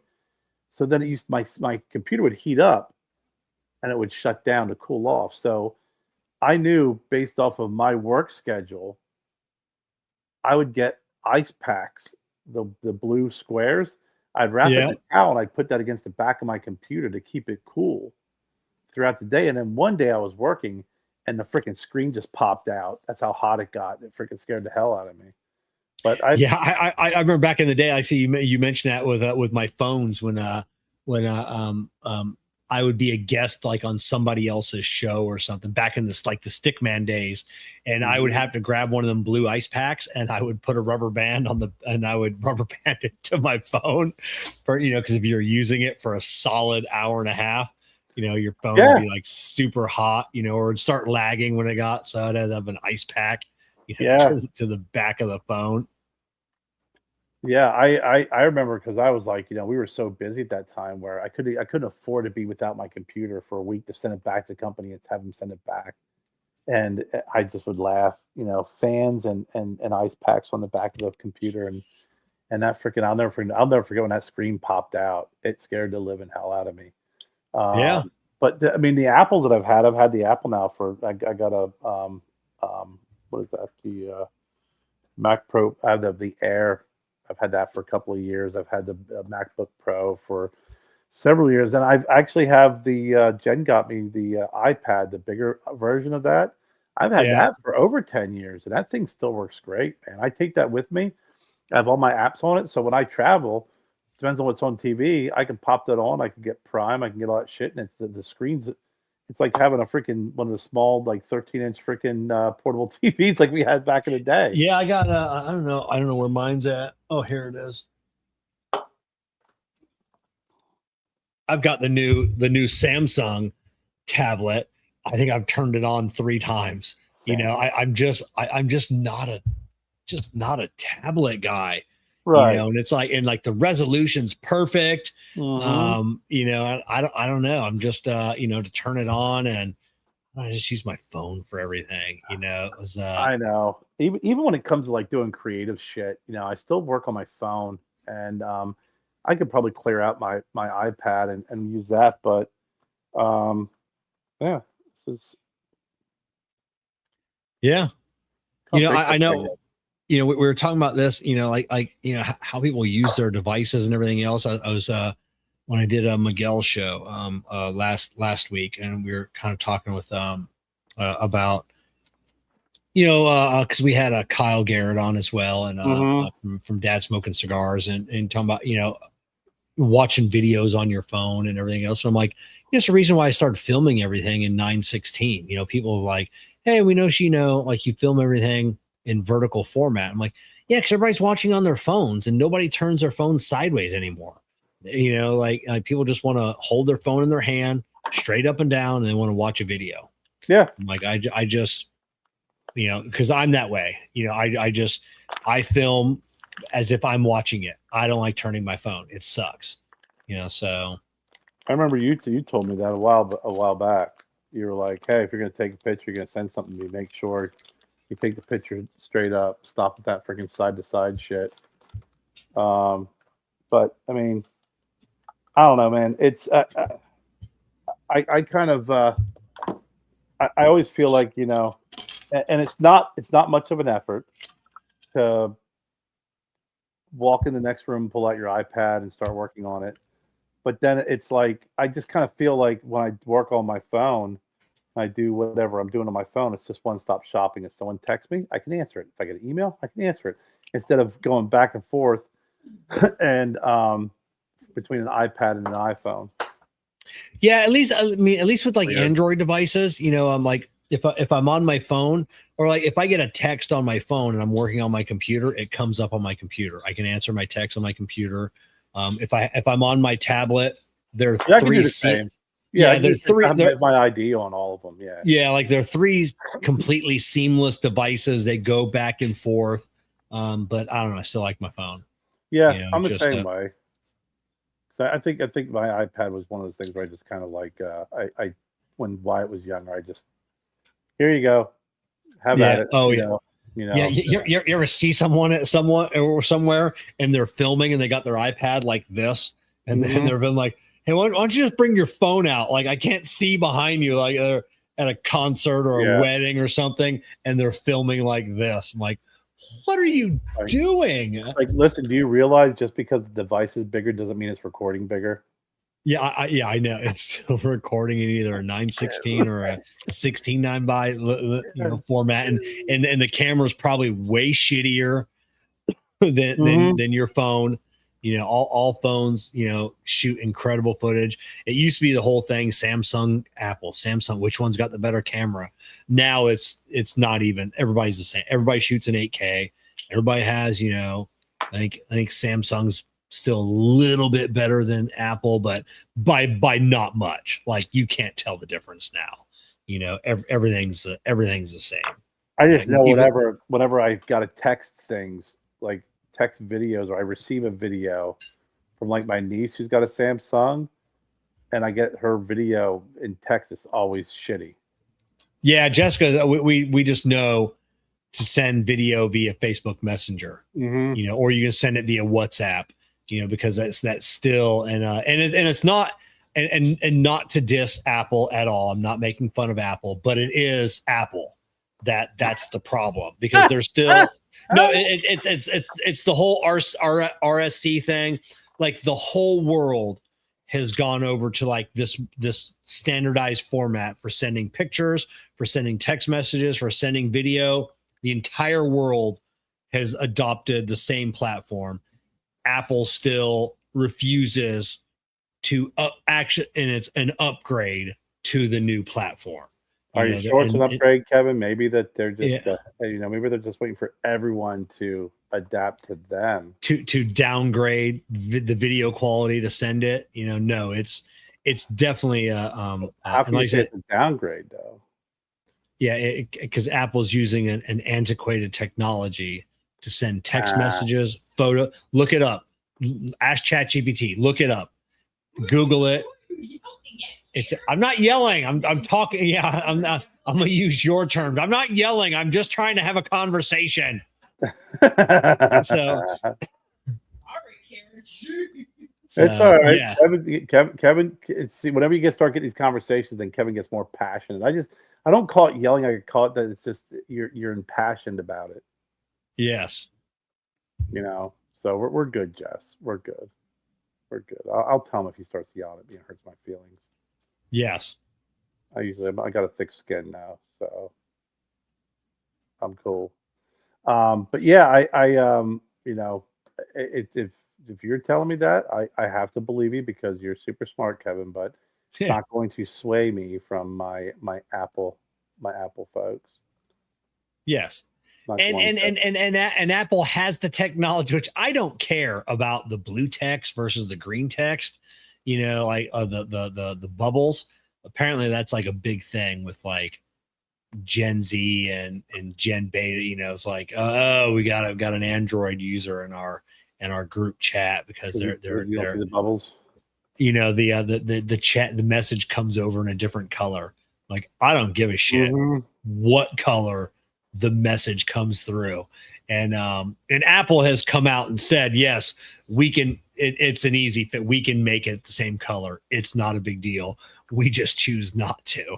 It's because it just that divide between Apple and Android. They just want to keep that alive. That's actually pretty funny. Yeah, I watch those videos like on like TikTok, all the platforms, and like the dating things, and like sometimes it's like what's the first thing, like you have an Android, you're out. Yeah, like, I'll pass. not doing it. People are like, I won't date someone unless they have an iPhone. That's fucking hilarious. Yeah, for some of these, and it's always the women, it seems like, or at least that's what I see. It's like, yeah, that's a deal breaker. No, it's just because how often am I on dating apps? No, it's these videos where it's like these the back and forth. They're sitting on across from each other, and like one can hit a button and then like bounce that person, and like the speed dating things, and they ask questions, and it's like Apple or Android, and the guy will be like Android, and the girl like bam, you're out. Not acceptable. So you're now you're gonna have after this after our time together, you're gonna have to give Jessica your phone to make sure you're not on dating apps. Yeah, exactly. yeah. We're a divided house. She has an iPhone, I have an Android. And that's what we're just fine. Yeah, Gabby has an Android. Gabby has an Android, and the similarities between Jessica's iPhone and Gabby's Android, they're never on and they don't respond right away. So you got you've got young Joe there on his phone, just like Gabby, 24 hours a day, 7 days a week, until you send him a goddamn text asking him a question, and then it's just like crickets. Like, I know you're on your phone. I know you're on, like, I have like the parental app. I can see that you are currently using your device 100%. and visiting a website. So I know for a fact that you got my text message. Yep. No, 100%. I ask them, even White, same thing. It's like, hey, I always see you on your phone. However, you seem to not be on your phone when I'm contacting you. So there seems to be an issue here, and I really would like to. I'd like for you to honestly try and explain to me what that issue is, because what I'm seeing is not cool. You ever get I didn't see your message, didn't you? You now? Really? I know you got an Android, so I know that notification's at the top. Yeah. I know it's at the top. So I see you always on your phone giggling as you're typing away feverishly, even as we're playing video games in between races.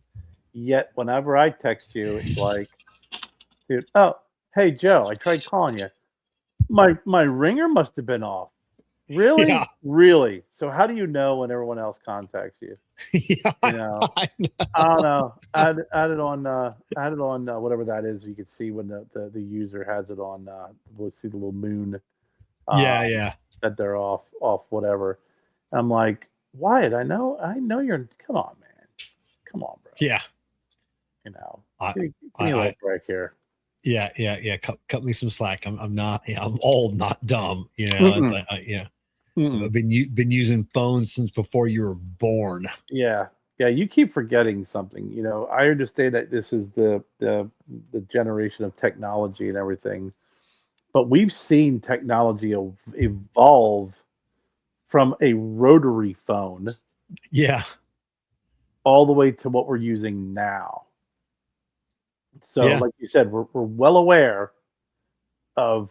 I spent up until God Almighty. When did like the 90s, right? 95 is when really the Motorola's flips came out. And really about 94, 95. Yeah, I was still using the bag phone. The flip phones came out a little bit later than that. I thought, because I knew I had a bag phone around 95 for work. They were still, bag phones were still operational until they got rid of I forget what that protocol was, but it was like 2018, 2019 that that those, you know, oh, Jessica didn't get a cell phone till she was 25. I got one when I was like 17.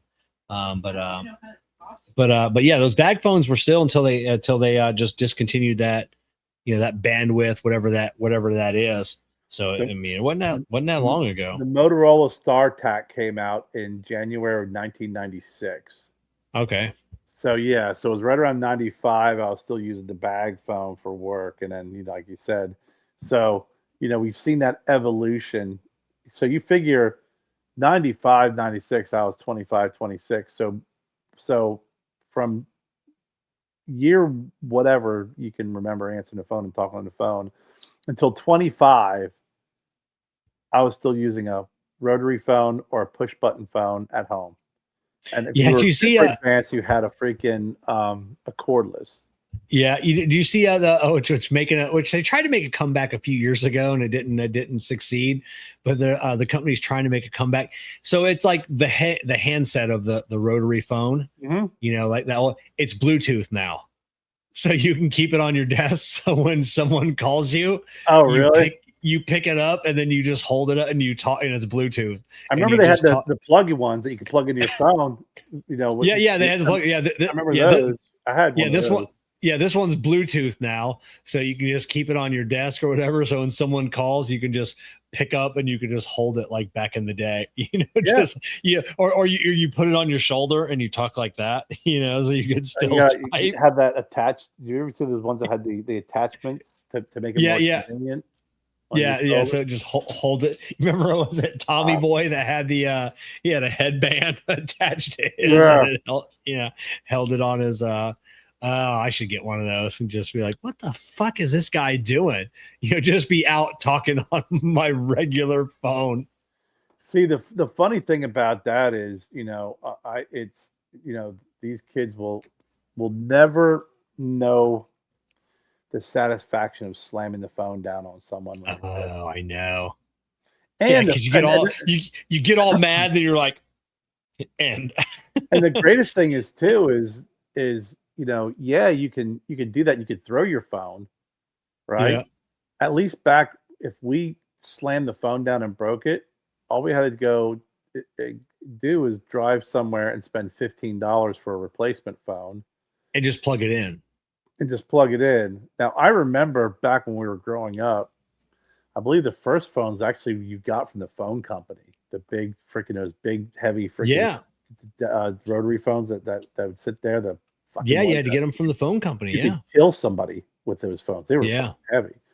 But then, you know, when you got into more of the wall phones and shit, if you slammed it or broke it, all right, man, $10, you know, $15. Or if you had the real long cord where you can like talk 5 rooms away.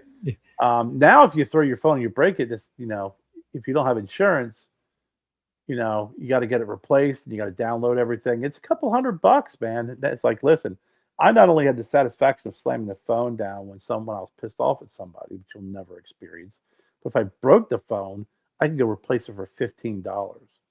Yeah, you remember just carrying your rotary phone around, like you picked up the back, so you big handle had the built-in handle in the back. Yeah, the built-in handle. So you were carrying that around because you had a 20-foot cord, and then so you could walk around your house. You still had to hold it up, and then in your other hand, so you go into the kitchen, you set it down, and then you could do something, or you set it. And which phone was which cord was the longest? Which cord was long for you? Was it the one that was on the receiver, or was it the one that was plugged into the freaking jack?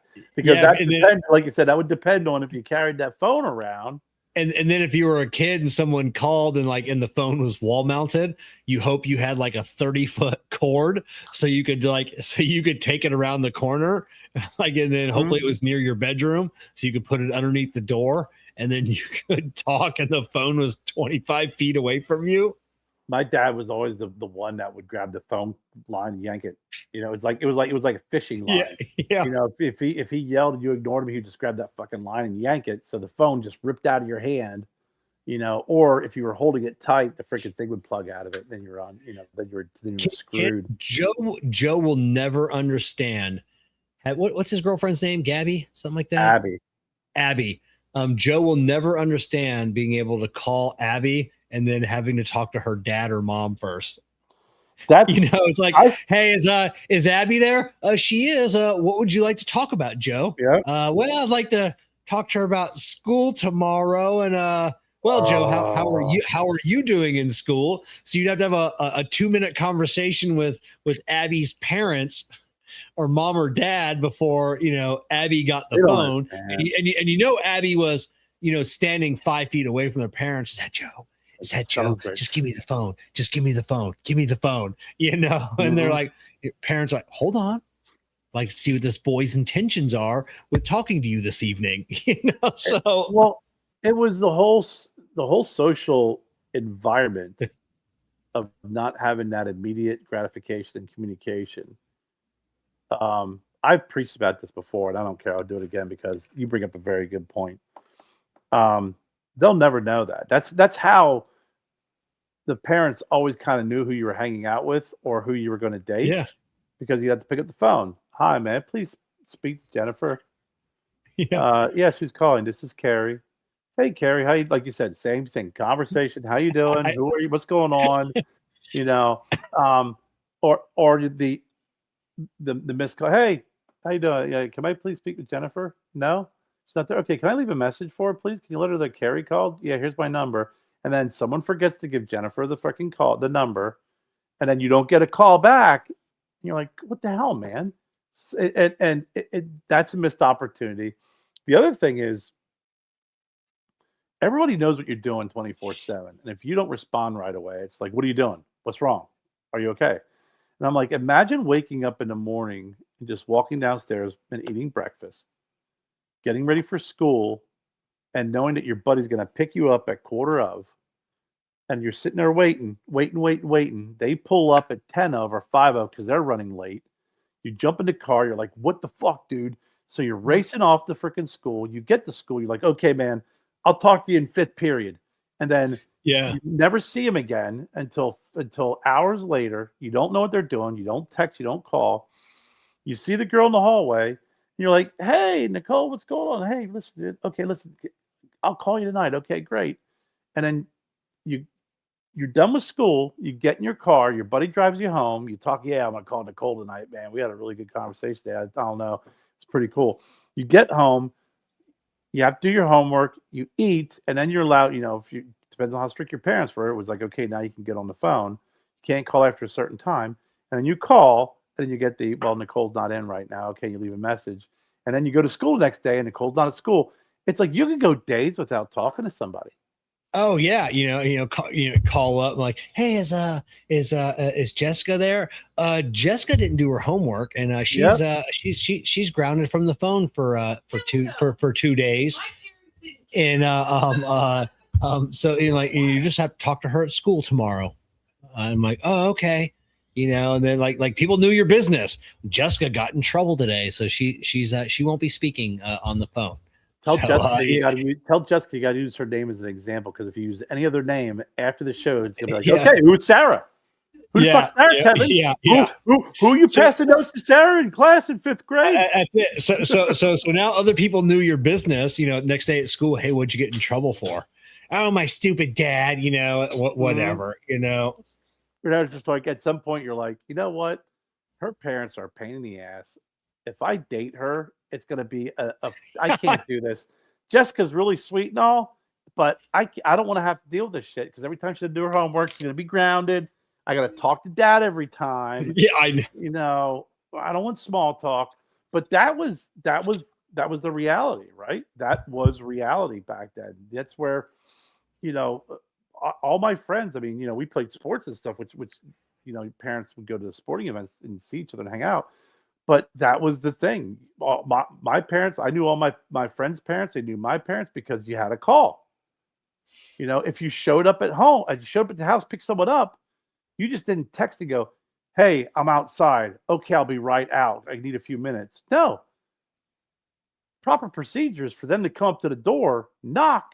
Oh, you let someone come pick up my little girl out. No, and even my friends, friends. Oh, yeah. My buddy Matt would come to the house. It was like, if he'd knock on the door, because he wasn't texting me, let me know he's outside. I'm not texting him to tell him about 5 minutes. I'm still, brushing my teeth or freaking taking a shower or whatever, or I'm running behind. So he'd come at the door, knock on the door, they let him in, hang out with your parents. So that happened. That was very common. It's like most of Joe's friends, even White's friends, I don't know their parents. Like I know Joe's close friends from high school because he's been friends with them since our grade school. So we went to events together, we invited, did things together. So two of his really close friends, I'm friends with their dad, with their dads, and every year, this is the first year we do, but every year we go to the one dad's lake house and hang out for an extended weekend. Super nice guys, but other than that, it's like I didn't know any of his parents. Yeah, I remember going over to a friend's house, on a Saturday or a Sunday or after school or something, and usually it's always the mom. Dads didn't give a fuck, but the mom's be like, "Does your parents know you're here? Is it okay?" Like, yeah, they know. And then you'd be watching TV or cartoons or something, then you'd hear the mom, "Hey, just want to let you know Kevin's over here, watching cartoons with, Carrie, is that okay?" And then sometimes it'd be like, "Hey, Kevin, your mom says you were supposed to be home, right after school, so you have to go. Get out of here." Yeah, get out of here. Or if it was like on a Saturday or something, mom be like, "Hey, make sure you call sometime during the day because kick you out at 7 a.m. and then you'd go find a payphone if you were out and about, or if you're at a friend's house, you're like, "Oh, hold on, I gotta go call." Can I call my mom? Yeah. I gotta call my mom and let her know what's going on. Then you call and it was busy. Oh, no one knows the freaking the dreaded busy signal. That was the worst. And I mean, then they would kind of got away with the call waiting. The call wait. This is why I still love watching Seinfeld, because Seinfeld, that was before cell phones. Oh yeah. So there's a lot of that whole like people trying to understand people trying to understand, like when Jerry got a phone that had 2 lines. Yeah. What's that noise? It's very windy. I don't. Yeah, something got really kind of like. Oh, I don't know. I turned it. I hit mute and then I hit unmute. So All right, that's better. Yeah, that's better. Okay.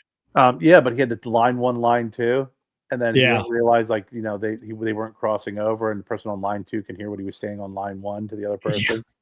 Because I remember those phones. That's when he came up the line 1, line 2. Yeah. After the freaking the hold on for a second, click click, hello. So yeah, it was a different time, but I think it allowed people to interact. It definitely allowed people to interact more, to know each other a little bit better. Oh yeah, without a doubt. It was just a it was a simpler time, Carrie. A simpler time back then. Simpler time, and there was always either you were the one or you had a friend or multiple friends who had a manual transmission. So Yeah. you know how to drive stick, or you learn how to drive stick, or when you wanted to sneak out of the house and you push the car out and then freaking coasted down the freaking street and kick, you clutch started it. There was always different ways of sneaking out. Now if you have a Prius, you can just sneak out, no one will hear it. Yeah. Back then you had to work for it. Oh yeah. I had a Chevette, and when after we moved out of Chevette, and we lived on this street that was on a pretty decent hill, and the Chevette was smaller and we were bigger. So at night we'd sneak out and you'd have to risk cars coming down, but you'd push the Chevette out into the road, and then you'd hop in and you'd push it down the road, and as soon as you got 2 houses past my house, boom, freaking pop the clutch, then you're off for the evening. And then when you come in at night, you come in super fast, kill the freaking switch, and just coast into the driveway, into the parking spot. Or if you're like Jessica, you used to hop the trains and just take them into the city. Was she You a know, hobo? like a hobo. That's Like what a they used to hobo? do. Like a hobo, just hop the trains and get a free ride. No And shit. yeah, she's a train hopper. Just hop on a train with her stick and her little bag on the back, like a hobo. Yeah, her biddle. You know, so Wow. I mean, that's pretty risky. You got to jump off a moving train then. yep. Sometimes you got to get on a moving train as well. That's what I'm saying. I mean, there's Yeah. I guess there's a risk reward ratio there that we were I unaware of. I guess so. She was hardcore. She was a fucking delinquent. I hear the stories. She Yeah. was a fucking delinquent.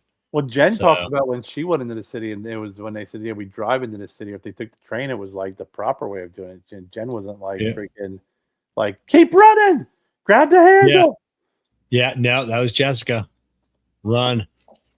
It's like Yeah. the Outsiders, you know, Yeah. Pony Boy. Oh my god. That's funny. I didn't know that. Yep. Bro, I got to ask you a question, Kevin, because we haven't talked politics for 2 nights or 2 shows in a row. But, yeah. what are your thoughts on? I'm not even going to get into the whole UFO stuff because we still got some more time for 3i Atlas to kind of Yeah. start Still things. making its way. Yeah, it's still making its way. There's still people trying to figure out what it is, et cetera, et cetera. But it looks like Trump negotiated at least a ceasefire and a peace deal and got all of the living Israeli prisoners back. Yeah, I think living and dead. They even exchanged the bodies, haven't they? I knew that the other night they returned some. I didn't know if they got all of them yet or not. Yeah, yeah. So it looks like I think they got 4. Looks here. It looks like they got 4 of the bodies who were returned. They handed over 4 more. So I think before it was maybe about a half a dozen. So they may be in between like 4 and 10. But there's quite a few that are still missing or they're still waiting for. But it seems like I mean Hillary and Bill both gave him props. Yeah, everyone else kind of seems to be like, saying it was a good thing, but circling the drain on giving him credit for it. I mean, like him or not. Yeah, even Schumer came out and gave him credit for it. And I think the only thing that which negotiated that, I think we offered amnesty to Netanyahu because he's still under indictment. So he's going to trial. They're going to convict him. So I think he's going to flee the country, and he's going to come over here. So I think, I think that's one thing that, Trump's like, hey, you need to end this shit. You need to end it now. We're tired of all this crap. And then once you get convicted, we're going to offer you amnesty here. And that because Netanyahu's not going to prison. He's not going to do that. He'll bounce and he'll leave. And he went to school here. So he's, as American as anything else. So I think that's the game plan there. So Netanyahu's gonna live out his life here in America. He's not gonna go to an Israeli prison. And then Putin's next.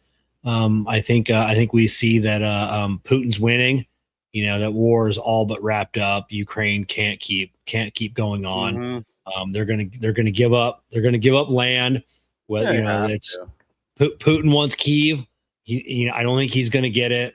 They're going to negotiate something to where, Ukraine's not going to be admitted into the United Nations, but they're going to be, basically, admitted into like the EU, kind of like the way Australia is or New Zealand.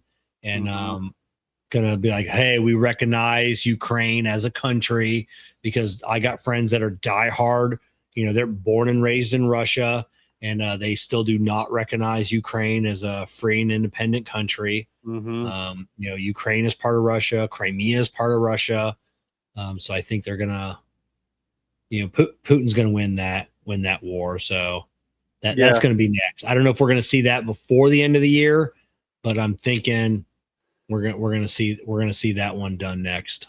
It's getting closer and closer. And to your point, I mean, there's you get to a point where you can't unring that bell. So he's definitely going to get some land out of it. It's just a matter of how much is going to be, how much is going to be given up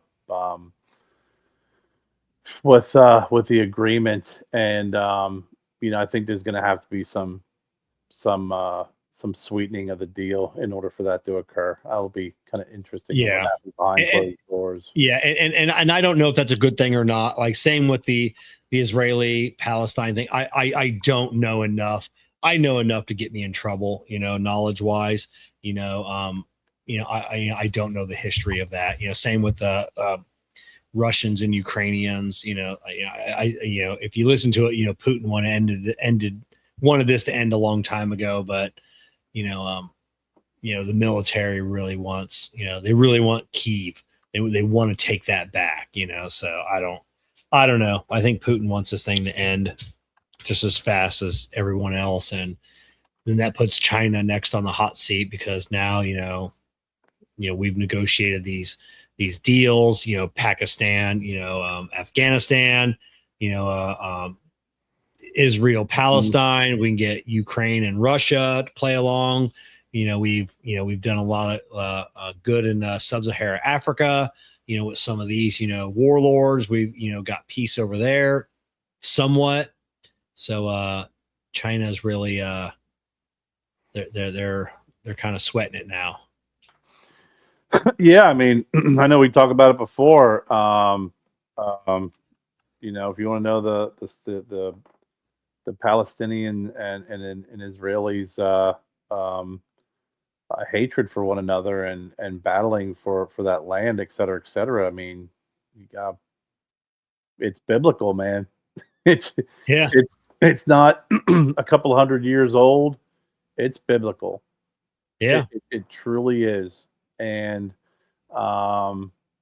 it's when you have that type of animosity, if you will, to put a light term on a rather volatile situation, it's something that just can't be kind of remedied overnight, at all. And it's at some point you're going to have to hope that, some folks with, let's be real about it. No matter how many folks on either side come to the realization that there's more prosperity than there is out, to gain out of prosperity, or more prosperity out of peace than there is, with what they're doing. There's still going to be those folks that are really zealots and are going to stick to their guns and are going to cause problems forever. Over, they're gonna, it's over pages in a book, be it the Bible, the Quran, whatever. It's the history of the people and how they were treated and the battles. I mean, God Almighty. I mean, you look back at the history of the Israelis and the Old Testament, how brutal. The Jews haven't had a good last couple thousand years. No, so, I mean, yeah. And it's been tough. I mean, for as harsh and as brutal as they were over there, the enemies were just as brutal and just as relentless. So, like I said, it's the Bible is, in my opinion, I think a great history book that you can really better understand. Kind of what's going on over there, and at least get an idea of why this has been going on. And when you start wrapping your head around it, you realize that this isn't something you're going to learn overnight. You're not going to learn it just by chat GPT or just by Googling it. It takes a lot of research and a lot of understanding both sides. It does. And I think as for as much research as you and I could possibly do, for as much reading as we can do, for going back, we'll never understand what it's like. I mean, we can't understand because we don't live there. We haven't lived it. We haven't been persecuted for 2,000 years, 3,000 years. We don't understand what it's like on the daily. So No, we'll never understand. no. It's just impossible. The only thing I really, and it goes back to kind of my faith, is the one thing that I stand on is that Israel, they are the chosen people, Yeah. the chosen people in the Bible. Yeah. That's what God has decreed, and that's why they've always been a friend of the United States. And when you start kind of going against the Israelis and the Jewish nation, it doesn't really seem to kind of work out very well. So No, I mean, and it's the same, like which I'll never understand. And even as much as the Irish, the Catholic versus Protestant thing, I'll never understand that. I've tried to read about. I'm like, why is this fighting still going on? You all believe in the same God. You all believe that Jesus was the Messiah. You believe in Moses and Noah, and you both sides believe in the exact same thing, but just the core tenements of your faith, and you've been killing each other for probably 150 years now. Definitely not as long as the Palestine Israel thing, but yeah, it's have you been watching House of Guinness? Oh, I just finished it up last night, so we can't wait for season 2. Yeah, it's great, wasn't it? Yeah, it was really, really good. Obviously left us on a cliffhanger, but who gets shot, who dies? Somebody dies. Yeah. So. But that's an example of when you're watching that show, and if you start doing a little bit of research and looking around, but that's a prime example of the Protestants versus the Catholics. They really hit on that show, because it was a prominent issue. It still is, but it's a prominent issue back then. To the point when the guy first arrives in America, and he's like, "Hey, I'm looking for such and such," and it's like he had no idea what was going on in America, and what he was asking for, didn't realize, that's the Catholic part, and he got chased by the firemen all over the place, and they would have killed him. Yeah, it's mind-boggling, and but yeah, and there's still people, it's the older, they say the younger generation isn't, as diehard on, being one united Ireland, as obviously as we saw in the 80s, the 70s and 80s with, all the violence and everything else. That generation is really dying out, and their kids and grandkids have not taken up that cause. But there still are a few, that will, that still want one united Ireland, and it is what it is. Northern Ireland, they're happy. They've voted several times, and overwhelmingly majority still want to stick with, being under, England's rule. And right. It is what it is. I think one day we will see. I believe in my lifetime, we will see one united Ireland, as the monarchy, will inevitably collapse. It's just it's only a matter of time. No, 100%. But yeah, it's crazy when you start, looking at these conflicts and everything else, and you're like, well, why can't they just get along? And you're like, well, let's see, the Palestinians and Israelis. Let's go back to Abraham. If you can unwrap the animosity between these two people that date back to Abraham, then you probably are a special kind of person. Yeah. It's crazy. Especially when they promised the descendant of Abraham would, that would be the lineage of, that leads all the way to Christ, and it's the lineage that is going to have the numerous descendants, as many as the stars. And it's like, well, I'm the firstborn son. They're like, yeah, but you were not from the mother. So yeah. nuggets. It's crazy. It's nuts. Mm-hmm. Well, I think that's a good topic. We'll leave it off there for tonight. House of Guinness. Definitely, If you haven't watched House of Guinness, make sure you watch it. It is a definitely make sure you good watch show. the House of Guinness. If you haven't seen it yet, the only thing I would do is I would hop on YouTube, and there's some good videos, 20-30 minutes long, quick introduction into the political conflict of Ireland, Mhm. Starting into the early 1700s, going all the way up into 85, or in the mid 80s, and to really, kind of give a glimpse into,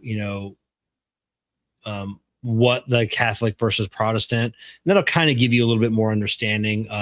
Still a good movie, or still a good series. You don't have to watch it. I think you'll appreciate it more if you know a little bit about Irish heritage. I think you'll be able to appreciate the show a little bit more. But I loved it. Can't wait for season 2. Yeah, And, 100%. Like you said, I think that's good advice. And also, put in the subtitles too. Yeah, I think on season 2, I'm definitely gonna, because it's very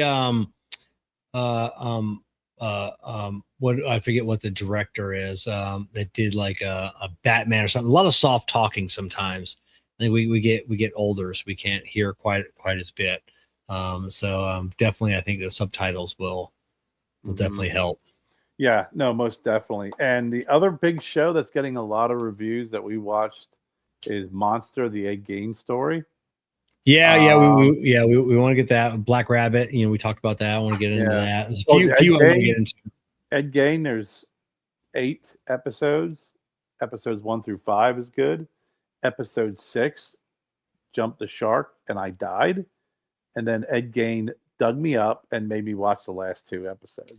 No, that's just one and done, right? So that's just okay. They finished up. So he did the Dahmer one that was pretty good. He did the Mendez brothers that I read somewhere that it actually had an influence on them being retried or.